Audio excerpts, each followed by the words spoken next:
Hey kindergartners, good morning. Today is March 19th, 2020, and do you know today is the first day of spring?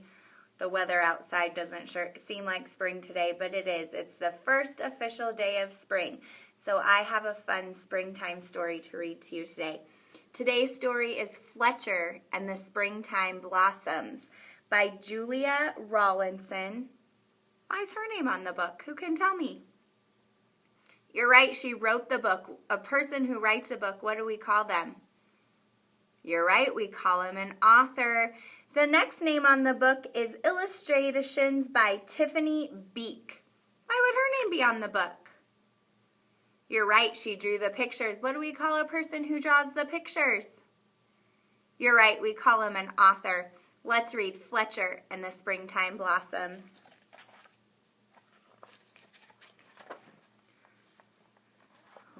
Make sure you can see the pictures. The woods were full of the chirping, bustling, sing-song sounds of spring. Fletcher bounced along with his nose in the air, sniffing the just burst buds of flowers and playing chase with butterflies, with his head spinning with sights and sounds. He tumbled happily down the hill into the sunny orchard. But when he picked himself up from the ground, he couldn't believe his eyes. A soft breeze danced through the branches, carrying snowy flakes. Snow so late in spring, thought Fletcher. It will be too cold for the buds and butterflies. There's no time to lose. Looking for someone to tell, he trotted back up the hill and past a pair of birds cuckooing on a branch. You've flown to your summer home too soon, Fletcher cried. I've been down to the orchard, and there's more snow on the way. Then we should fly back south, they called. But first we must tell Porcupine. He just came out of his bed of leaves. He needs to snuggle back down, or he'll freeze. Fletcher and the birds found Porcupine stretching and scratching. There's snow on the way, panted Fletcher. I saw it in the orchard. It will be too cold for the butterflies. The birds will need to fly south, and you must hide away. Then I should crawl back into my bed, snuffled Porcupine sadly. But first we must tell Squirrel that he needs to hunt for food. He's eaten his winter store of nuts. He'll need to find some more. Fletcher, the birds, and Porcupine found Squirrel scampering after sunbeams. Snow is blowing in from the orchard, gasped Fletcher. It will be too cold for the butterflies. The birds will need to fly south. Poor Porcupine must go back to bed, and you must find some food. You're right, I've eaten my spring feast, said Squirrel, and all my stores are gone. But before I hunt for more, we need to tell the rabbits to munch as much grass as they can before the snow falls. Fletcher, the birds, Porcupine, and Squirrel hurried off again. The rabbits were rolling down the hill next to their burrow. Stop playing, cried Fletcher. There's snow blowing in from the orchard.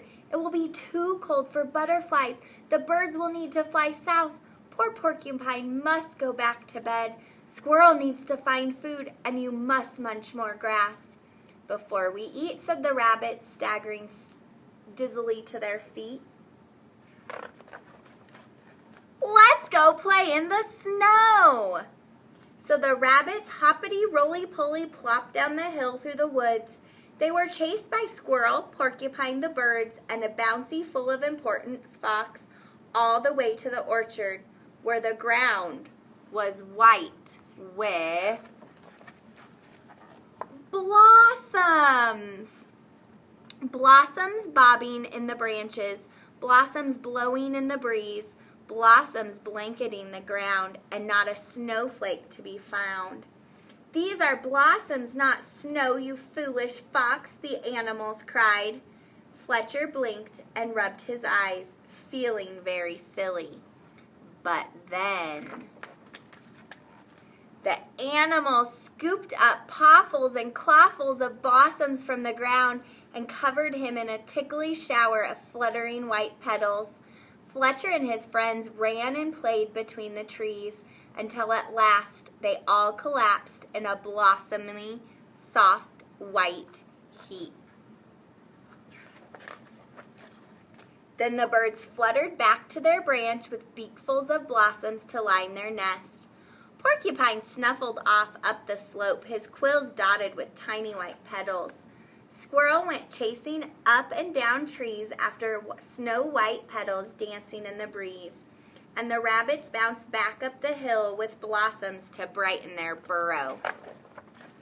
But Fletcher just lay smiling in his soft bed of petals, watching the blossoming branches bobbing overhead. The end. Boys and girls, that silly fox, he didn't know what he was seeing, did he? Now, I'm also going to leave a link to a video to watch all about springtime. I wonder if you could make a circle map with spring in the middle and then write things all about spring around it so you can show me what you know about spring. If you do that, send me a picture. I'd love to see. Bye. Happy first day of spring.